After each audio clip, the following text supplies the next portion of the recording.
Thank you for inviting me the past few days and inviting me to speak about Dimensions and Testimony from USC Shoah Foundation.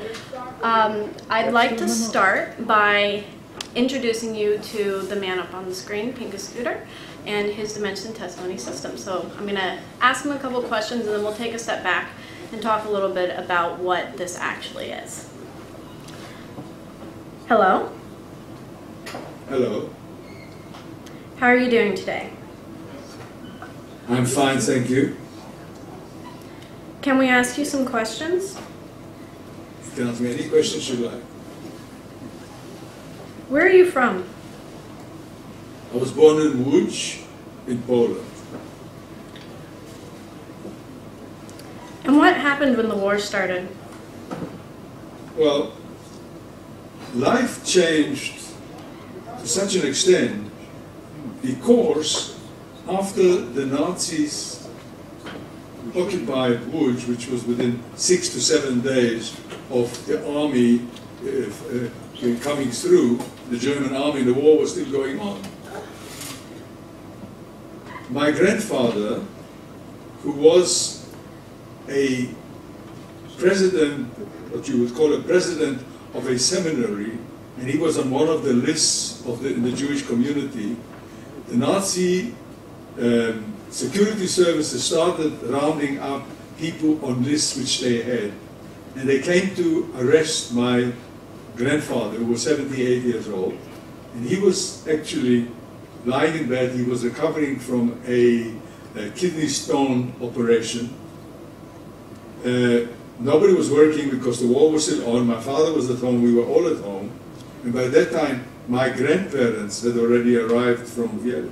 Also, 2 Gestapo came, knocked on the door. We had 2 apartments which were interleading. There was an interleading door between my grandfather's apartment and ours.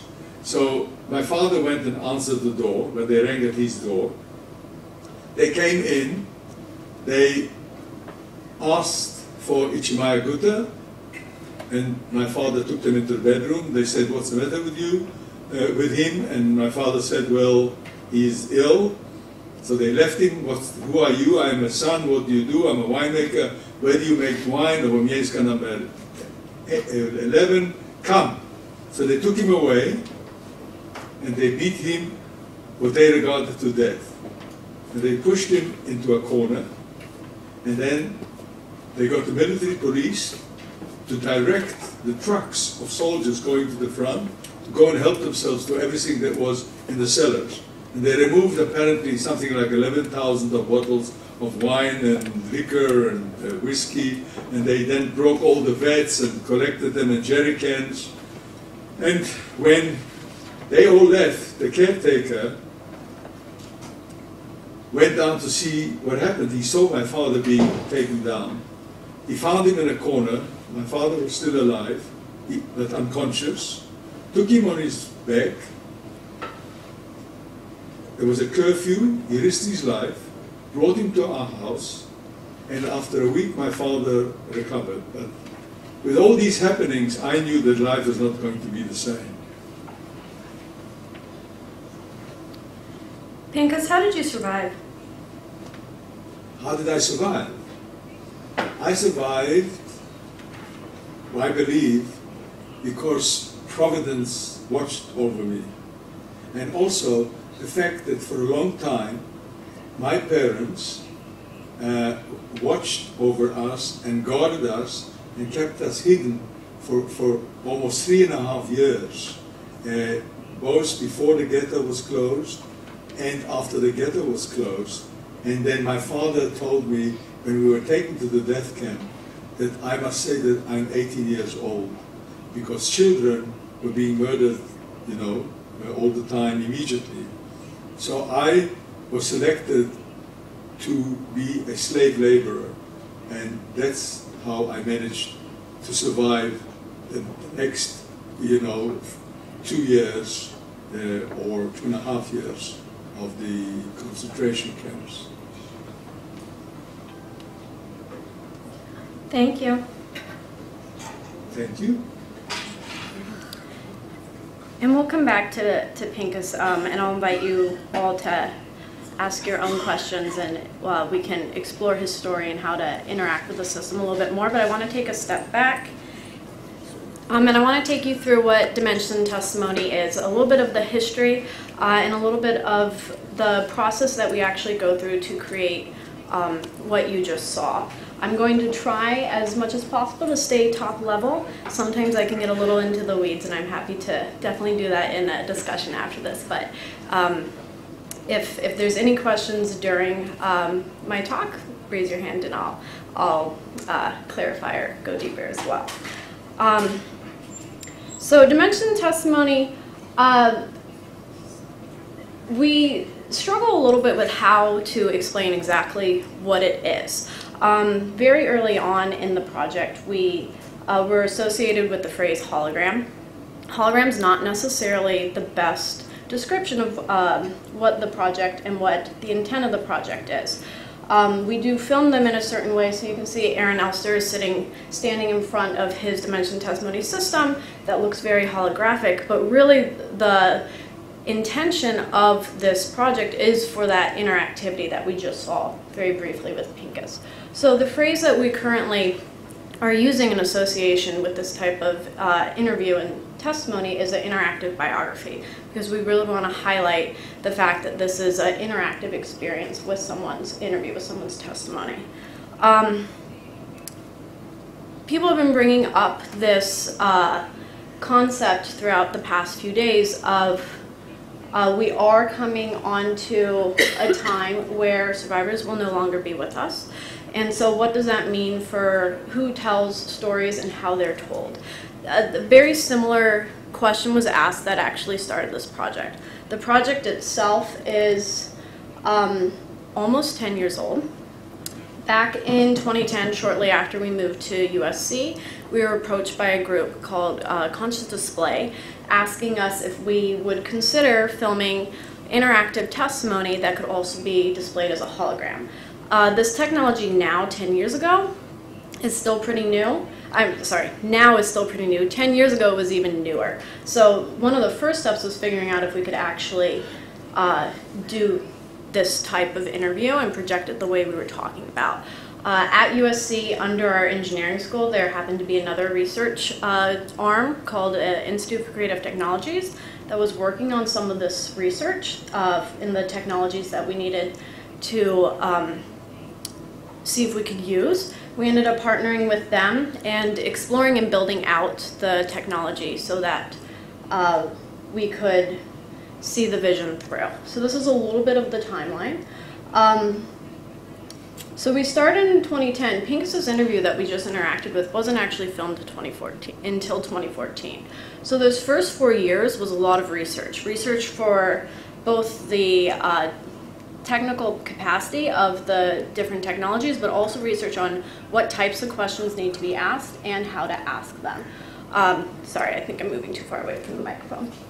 Part of that research actually included filming a proof of concept with Pincus. So Pincus is really integral to the success of this program. He was someone that we asked to participate before we even knew if it was a method of interview that would work, quite frankly. He sat with us for 2 days in 2012 and allowed us to ask questions in different ways, to film him in different ways, so that we could experiment with the technology and with the system and see what eventually we would need to do to create a full system. This proof of concept, it was 2 days long. 2 days long, we asked 250 questions. There were a lot of technical bugs in it. The very first day, the cameras didn't work, and we had to figure out what was going on. He was sitting in this light stage. There were about 50 cameras pointed at him. Half of them just didn't turn on. Once we figured out the technical steps, the next thing was, have we asked enough questions in the right way so that when we create a system that a student goes up to and asks a question, did we film content that responds to the question? from this experience, we built out a script of questions that I'll go in a little bit more detail in a couple seconds. And 2 years later, Pincus came back to USC, to the light stage that we see him in this picture also. And we did 5 days of filming. It was when I say 6 hours a day up here, it wasn't 6 hours of filming, it was a 6-hour day where we filmed approximately 4 hours of filming.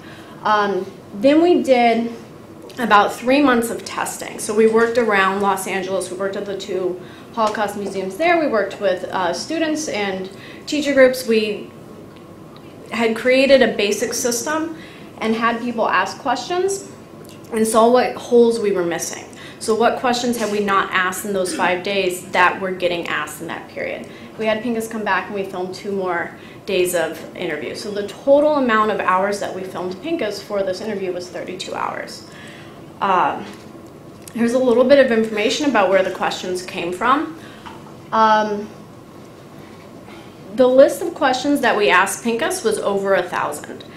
We got these questions over the course of a few years from quite a few different groups. So there were audience from museums, there were students that we worked with, both with our education department and through some of our partners. The survivors, we asked what questions that they got asked. Of course, once Pincus came on board, it was asking him also questions that he got asked, questions he also thought he should get asked, doing research on his story to make sure that we were also asking questions that were relevant to his experience.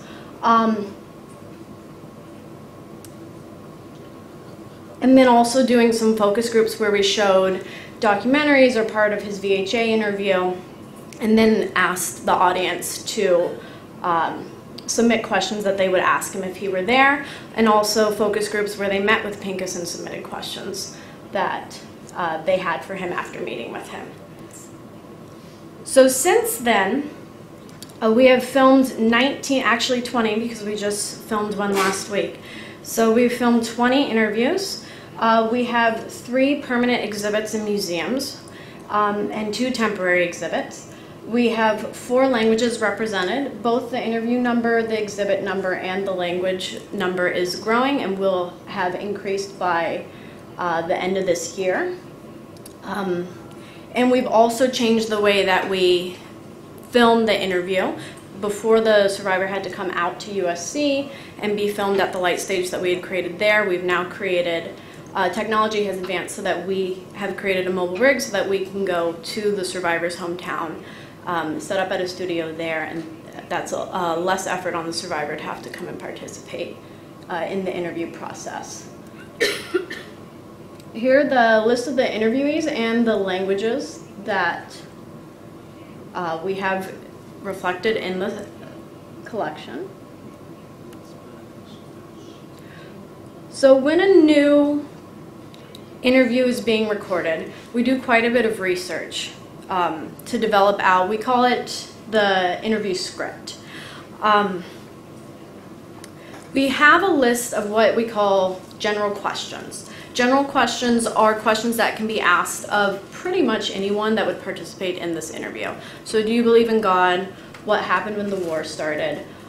This makes up probably about 60% of the script. The additional 40% of those questions, we have to make sure, like I mentioned with Pincus, that we do the same due diligence. So something that's very important to us is that they do have a testimony in the Visual History Archive, not just for our own research purposes of building out the additional questions that we'll ask during the 5-day interview, but also to make sure that if someone goes to a museum, engages with Pincus, they have access to his full testimony in the VHA, and to make sure that our education department has the VHA testimony so they can build lessons in the eyewitness platform around the individual or around the experience of dimensions and testimony. They'll have testimony to work with outside of the DIT interview. We don't just look at the VHA interview, we pretty much look at whatever it is that's available. So if they did an interview with USHMM if they did an interview in Pincus's case with the Toronto Holocaust Education Center, if they wrote memoirs, if they're a part of documentaries, if they speak publicly at events and that link happens to be available on YouTube. We try and track down everything because we're trying to take a look at what stories they share, what parts of their experience they share, how they share it, and also what questions have already been asked of them and how they respond to it, so that we can shape questions to complement what it is that is already there. So that if a student is learning about Pincus or learning about Ava Schloss or learning about Anita Lasker Wallfish and reads one of their books and comes in, they might have a follow-up question from their memoirs, and hopefully there is content in the DIT interview that will engage their curiosity. If it is a new language or experience that we are interviewing, we also continue to do focus groups. So we didn't just do focus groups with Pincus and that was it. When we filmed Madame Jha, who's a survivor of the Nanjing Massacre, we worked with the Nanjing Massacre Memorial Hall, collected questions from museum visitors for about a month to develop out that script. When we go into new languages, so we are filming our first German language interview next week, we made sure we do focus groups with German-speaking students and a general German-speaking audience to make sure that we're collecting questions that would come from these audience groups, because they are the main audience for this particular interview.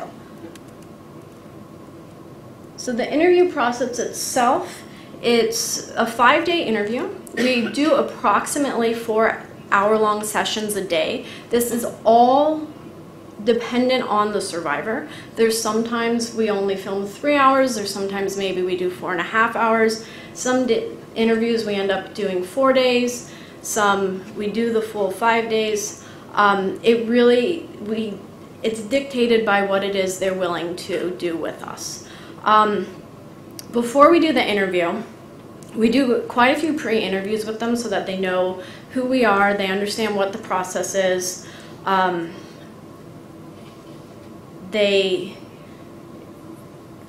this helps them contribute to the questions that we're going to ask. We also do a prep interview where we go over the schedule. We discuss some examples of the questions that we're going to ask. We discuss what's known as the resting pose. So if you saw with Pincus, he started and stopped almost every clip with his hands on his lap. He'd move around and he went back to it.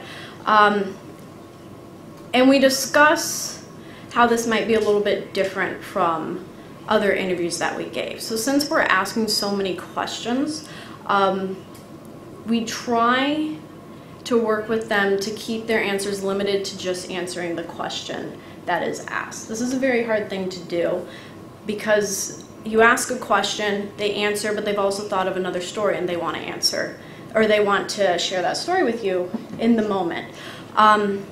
Which we encourage, because that's how they're sharing their story.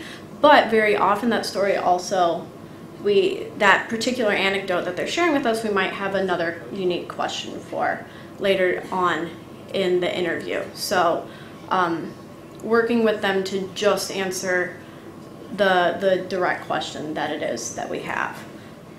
This is what the volumetric, the mobile rig looks like. So if you can see, we capture in 360.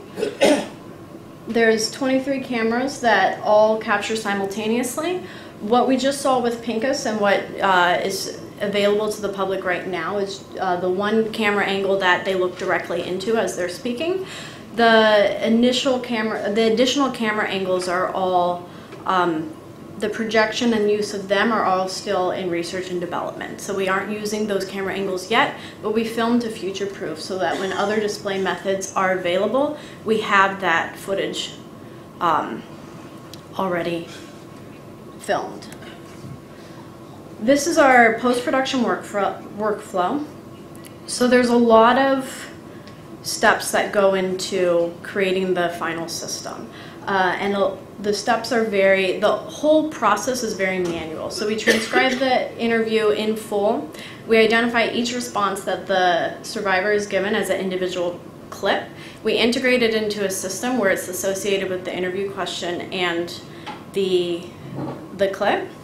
And then we test that system with the general public. So we test at museums, we test in classrooms. Each question that's asked through the system gets integrated back into the system with associated to the most appropriate clip that was a response during the interview.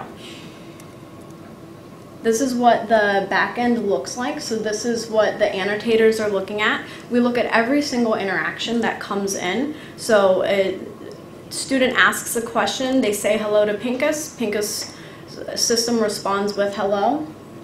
And we see it and we rank it and we make sure that the system is responding appropriately. This also means that when the system is not responding appropriately, we update it and we update the accuracy to make sure that the next time it comes around, if someone's asked a question, it is a more appropriate interaction. And let me see if I want to. So here's a couple examples of what it is that we are looking at. So the very first column is what has been asked by a user, by a student, by a member to an audience, and then what the second and third column are what the system pulled up. So with the first row, it's how did you meet your wife? The system didn't interpret that question appropriately and pulled up the incorrect clip. That was actually asked word for word in Pincus's interview, so we're able to go in and associate that question with the correct clip. We also get questions like, where were you living before Canada? We didn't ask that question word for word in the interview, but what we did ask in the interview to Pincus is, can you tell me all the places that you lived after the war? Where he lists all the places that he lived. And that's an appropriate response for this particular question, so we associate that question to that response. Those are just some more examples. And then this is a little bit of the monitoring and evaluation that we've done with Pincus's system specifically when we were doing his initial pilot interviews. So what we would do is monitor really just the user interaction with the system. So what this shows, and these are evaluation statistics from both Illinois Holocaust Museum and USHMM, where students and general audience members gave feedback on their experience. And as you can see, it's very encouraging numbers. So I can bring Pincus back up. If you guys have any questions for me or for Pincus, yeah? How might this contribute to research? I think the important thing about the dimension testimony process is that it is based on a really extensive interview that we do. So 32 hours of interview with Pincus is, even though there's a very specific intent for why we were interviewing him and a particular way we were interviewing him, it is probably the longest interview he's ever given. So I think that the actual interview itself is a very important interview. And also, there's a lot of interest in researching the actual use of it. So how students, how museum audiences are engaging with and responding to, interacting with Pincus's system or Fritzi's system or Sam's system, and what that means for how they choose to reflect upon or engage with further content. So I'm asking if you're sure today that the efforts you put, so many efforts, how to make the student interesting in the testimony, is really it's really have the effects that you so dream about it, that we dream about it, that it really help the students to be so interesting, and if there is no other important way that we lose at the time that you put efforts on only so many focus on this alternative. Yeah, well, so this isn't the end all be all. at all. This is one of many tools that can be used to encourage students to continue to learn. And definitely, the way we just saw Pinka's talk in the beginning, that's never a way we would probably ever introduce dimension testimony or Pincus's system to students. So it's pairing it with other resources. So at museums, in exhibits, it's what contextualization do we give around this experience, using either more traditional testimony or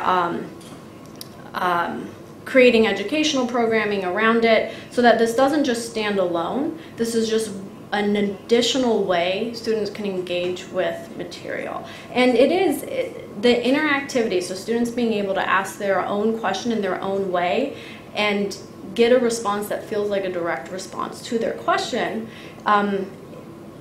is a different way to engage with testimony, and it is a valuable way to engage with testimony. Now, as far as more formal evaluation of impact, we've done those numbers I showed you very briefly. I think more definitely has to be done to really understand what the full impact is, and we're definitely committed to doing that. And hopefully that will influence both how we continue to interview and also how we continue to present the systems in museums or in classrooms. I would like to see you asking some personal. I'll be happy to see you asking some personal or philosophical questions like, does he think we should teach about the Holocaust today, or what should we teach about the Holocaust today, or how does he remember his mother, or whatever? Which one do you want me to ask? Holocaust today. Okay. What is the mission of Holocaust survivors? What is the mission of Holocaust survivors? Yeah. What is the mission of Holocaust survivors?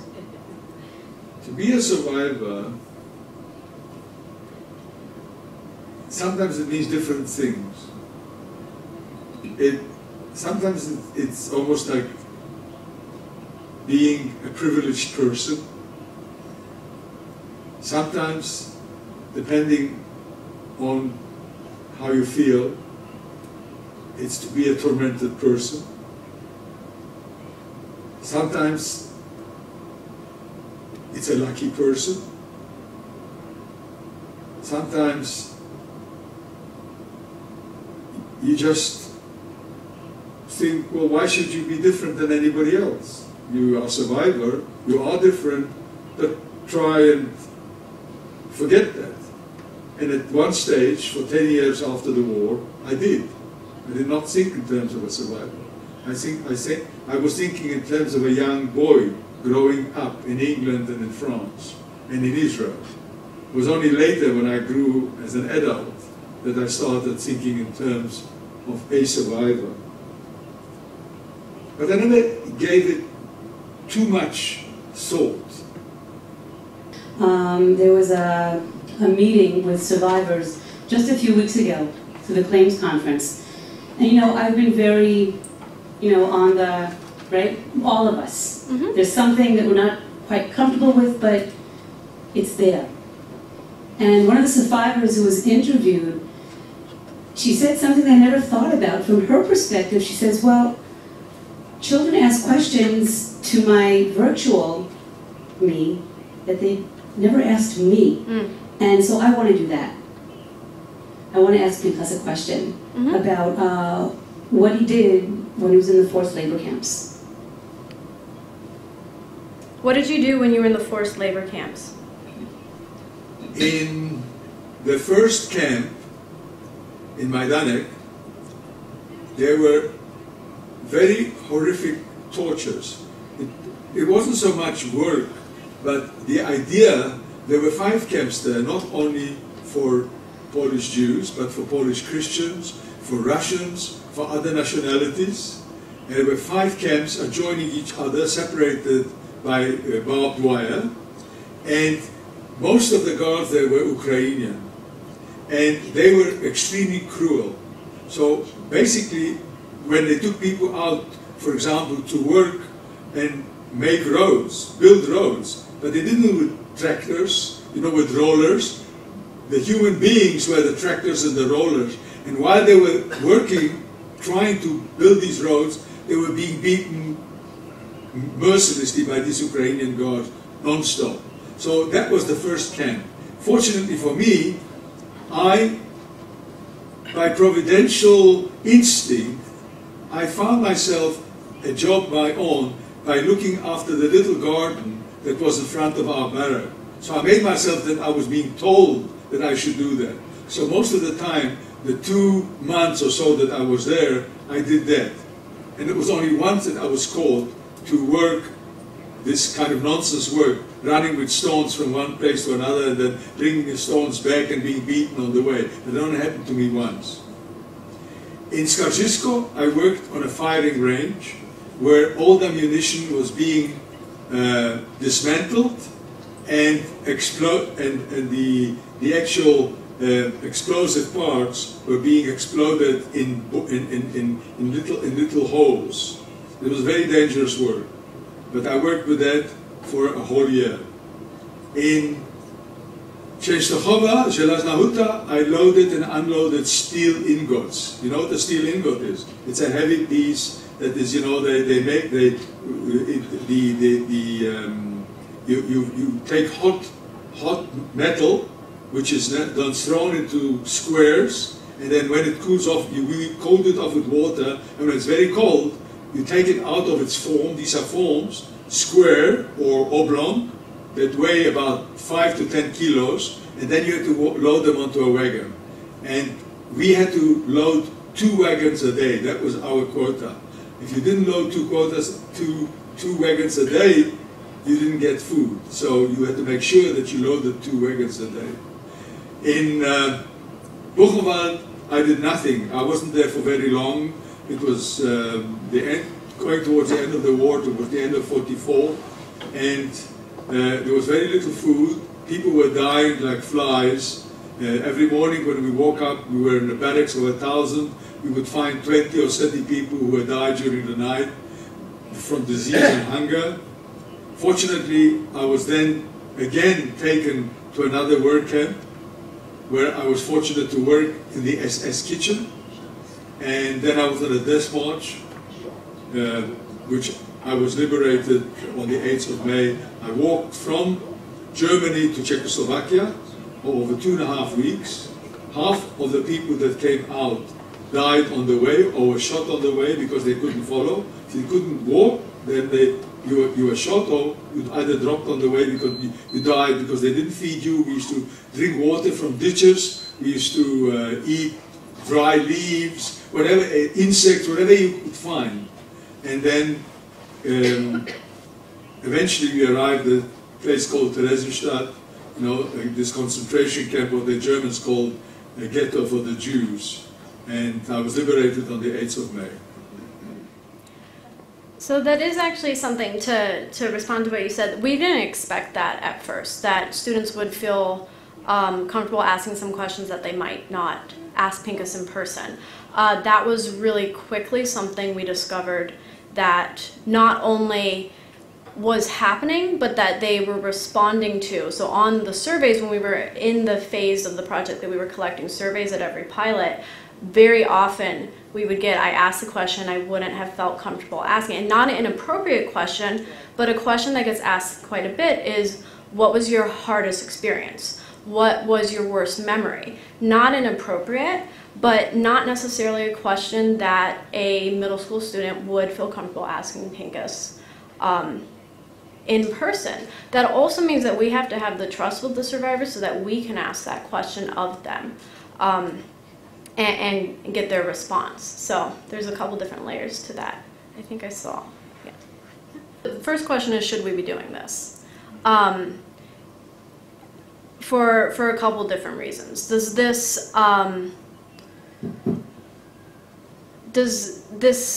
make this too Disney or too Hollywood of a way to approach engaging with the Holocaust?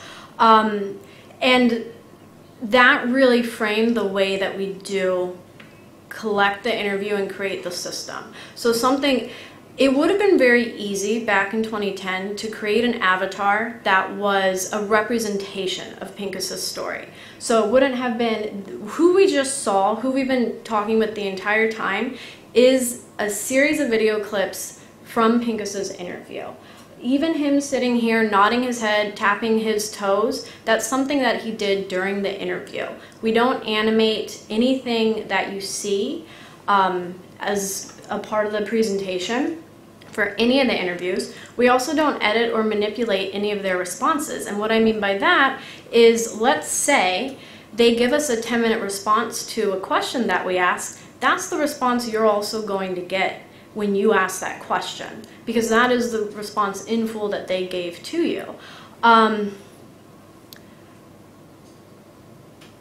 are some of the other things? And another thing that I mentioned earlier is the context around which we present this. So it's not, there's no tricking. It's not Pincus is here, talk to him. This is an interview of Pincus's that he gave in 2014 that you can interact with in a different way. And it's really making sure that the context around what the experience is understood in whatever way that we can present it. So those were a couple of things. There was obviously a lot more around that, but really making sure that not only we were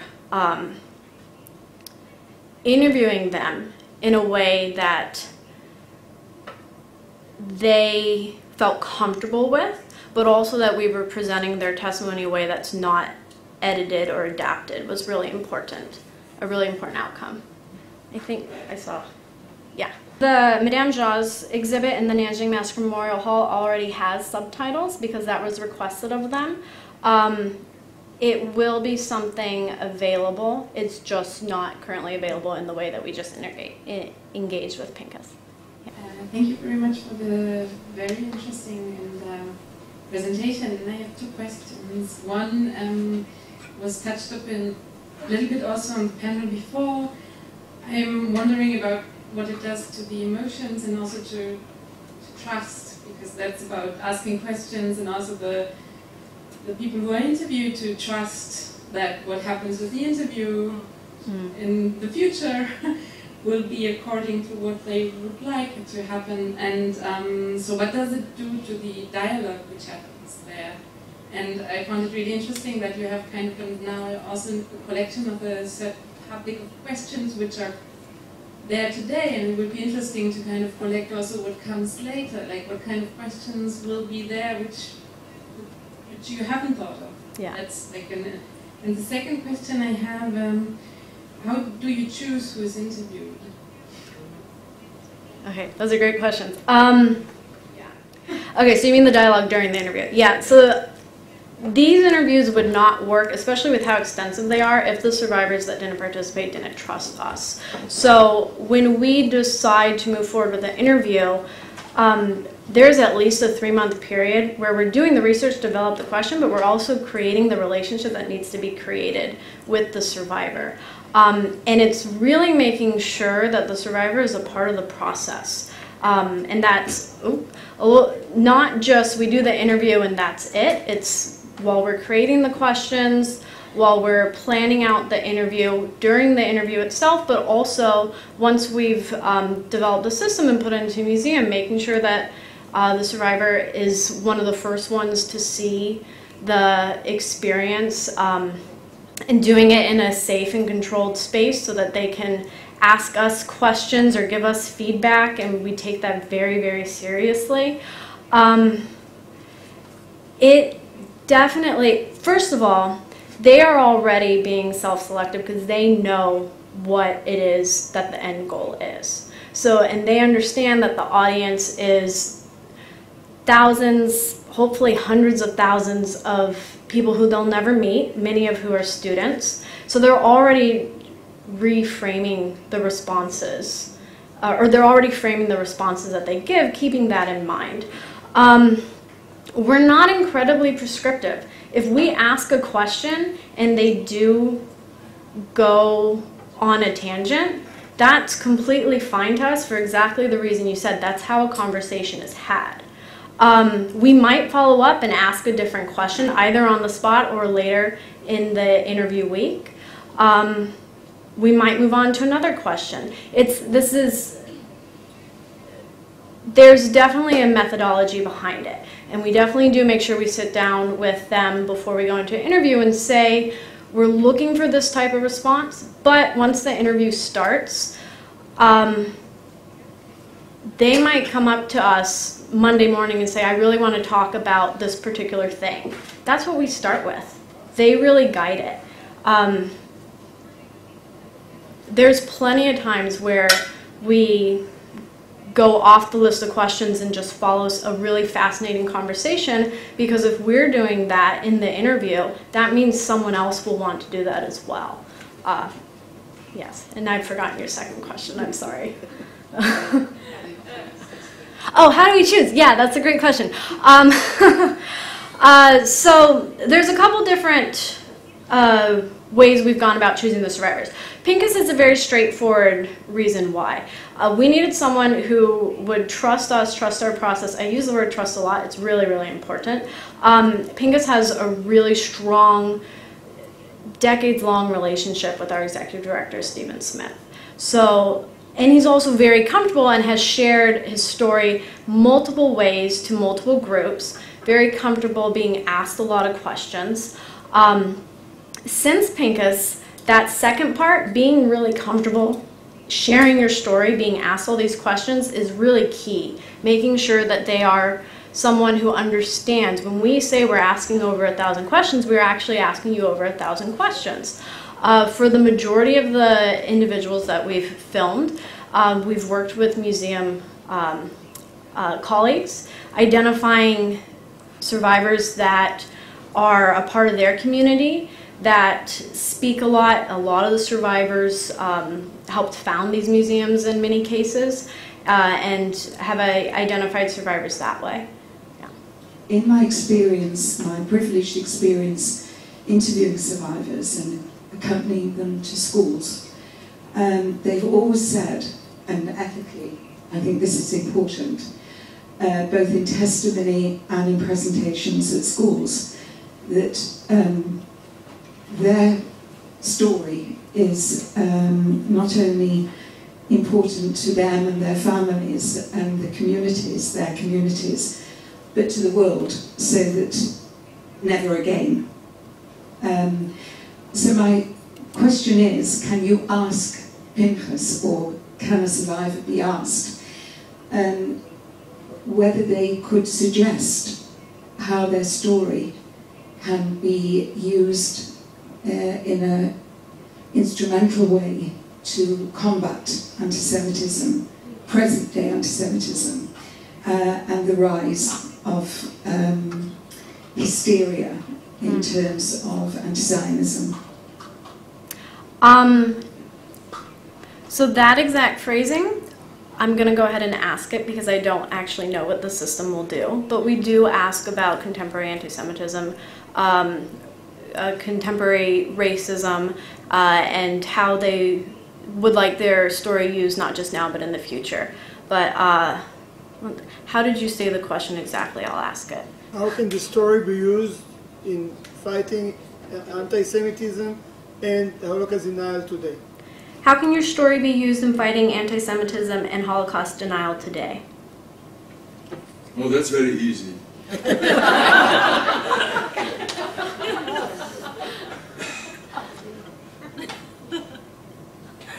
We are, the Jews, the smallest minority of a group of people that call themselves something, which is the Jews. And we go back several thousand years. And in the beginning, we were persecuted for political reasons, for religious reasons, for many, many other reasons. And over all this time, it kind of got ingrained in the psyche of people in general, because, you know, we kind of like tend to do that through our genes. I believe that. There is a kind of something that creates a situation where people who've never met a Jew, who've never seen a Jew, who've never had any Jews living in their own country or in their village, will tell you bad things about Jews. So how does that come about? And the second thing is, the world needs a scapegoat. Because it's always nice to blame somebody else for your own iniquity. So why not the Jews? Jews were called by the communist capitalists. They were called by the capitalist fascists. By the fascists they were called communists. And so it doesn't matter whatever you want to do with a particular group of people. It's like today in Eastern Europe, the Roma, which their derogatory term is the gypsies. So if you want to, I remember even as a child, in Poland, before the war, my grandmother used to say, don't go anywhere near gypsies because the gypsies catch children and sell the children. Now maybe there was a case, or maybe they're not, I don't know. But the fact is that minorities tend to have this problem. And because anti-Semitism was so ingrained over thousands of years, it is very difficult to kind of to do away with it. It's very difficult to make it, you know, to change. So actually, we don't have time, but the next process is sharpening the question again and again until we reach the right thing we want him to say, yes? No. So basically what we now do is we've got that interaction logged. And we take a look at the way the question was actually phrased, the way the system picked up the question that I asked into it, and we see what the most appropriate response Pincus gave in the interview was. If we didn't ask a question that is relevant to the question that I just asked, what we then do is we don't create a new question. We don't change a response that he gave us. We actually film with, throughout the week, we film them saying a handful of what we call off topics, which is, that's a really good question, but I wasn't asked this for this interview. Please ask me a different question. That's a great question for a historian or for Ask a Holocaust Museum, because we know we're not going to be able to ask in that week-long interview every single question that might get asked to the system. Yeah. So, Kia, thank you very much.